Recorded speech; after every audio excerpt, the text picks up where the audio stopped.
प्रयागराज में 144 साल बाद लगा महाकुंभ केवल अपनी भीड़ की वजह से फेमस नहीं था, बल्कि इस महाकुंभ में चाय भी काफी ज्यादा चर्चा का विषय बनी रही। हमारे देश में चाय पर चर्चा आम लोगों का पसंदीदा काम है, लेकिन इसी चाय ने महाकुंभ में एक नया रिकॉर्ड बना दिया। महाकुंभ में चाय की लोकप्रियता ने इसे बेचने वालों के लिए भी अपार अवसर पैदा किए।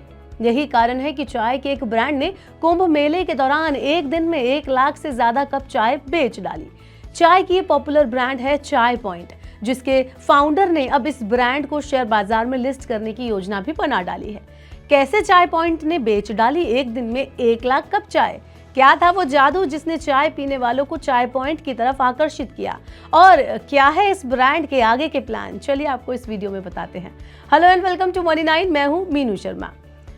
देश में चाय बेचने वाली पॉपुलर ब्रांड चाय पॉइंट ने अपना आईपीओ लाने की तैयारी कर ली है। इसके को-फाउंडर तरुण खन्ना ने कहा कि कंपनी मई 2026 तक शेयर बाजार में लिस्ट होने की तैयारी में है। प्रयागराज में चल रहे महाकुंभ के दौरान चाय पॉइंट ने एक दिन में 1 लाख कप से ज्यादा चाय बेच डाली।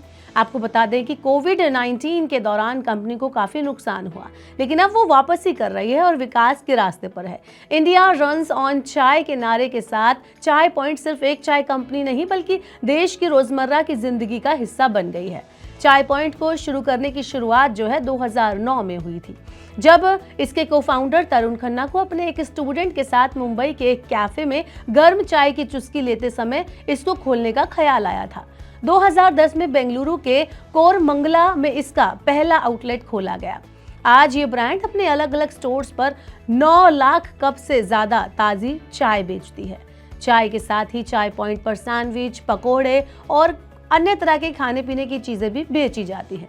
प्राइसिंग के मामले में भी इसके प्राइस कई बड़े कैफे चेन के मुकाबले काफी कम है। यही कारण है कि तेजी से सफलता की सीढ़ी चढ़ती चली गई है ये कंपनी, और आज ये फ्लेवर्ड चाय पीने वालों के लिए एक पसंदीदा चाय ब्रांड बन गई है।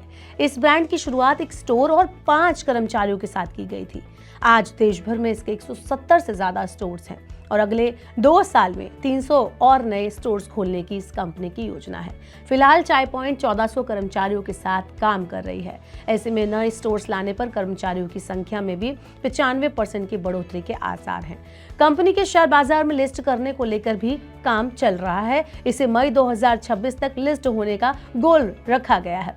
वर्तमान में फाउंडर्स, कर्मचारियों और शुरुआती निवेशकों के पास कंपनी में करीब 25% हिस्सेदारी है। बाकी हिस्सेदारी इंस्टीट्यूशनल इन्वेस्टर्स के पास है। फिलहाल कंपनी का फोकस डोमेस्टिक ग्रोथ पर है। फाइनेंशियल ईयर में जहां कंपनी का रेवेन्यू 106 करोड़ रुपए था, वहीं फिस्कल ईयर 2023 में इसका रेवेन्यू 200 करोड़ को पार कर गया। वहीं इस दौरान कंपनी के घाटों में भी 16% की कमी दर्ज की गई। अब सबकी निगाहें 2026 में आने वाले इस कंपनी के आईपीओ पर टिकी हैं। कंपनी को विदेशों में आउटलेट खोलने के भी ऑफर मिले हैं, लेकिन कंपनी फ्यूचर के प्लान पर सोच समझकर आगे बढ़ रही है। फिलहाल महाकुंभ में 1 लाख कप से ज्यादा चाय बेचने के बाद काफी चर्चा में तो आ गई है चाय पॉइंट। आपका चाय पॉइंट की इस कहानी पर क्या कुछ कहना है, आप हमें कमेंट बॉक्स में बता सकते हैं। और ऐसे और वीडियोस के लिए देखते रहिए मनी 9। आ गया मनी 9 का फाइनेंशियल फ्रीडम समिट, ऐसा मंच जहां जुड़ेंगे दिग्गज, क्योंकि बाजार के हैं हाल खराब। Security and financial freedom for all. जहां होगी बात आपके पैसों की, मिलेगा भरपूर ज्ञान, पैसा लगाने कमाने की तरकीबें। शेयर बाजार से लेकर म्यूचुअल फंड में क्या करें, इंश्योरेंस का कवरेज बढ़ाना क्यों है जरूरी, और अर्थव्यवस्था की कैसी रहेगी चाल। आपके ऐसी सभी उलझनों के मिलेंगे जवाब। तारीख नोट कर लीजिए, 5 मार्च 3 बजे से सिर्फ मनी 9 पर।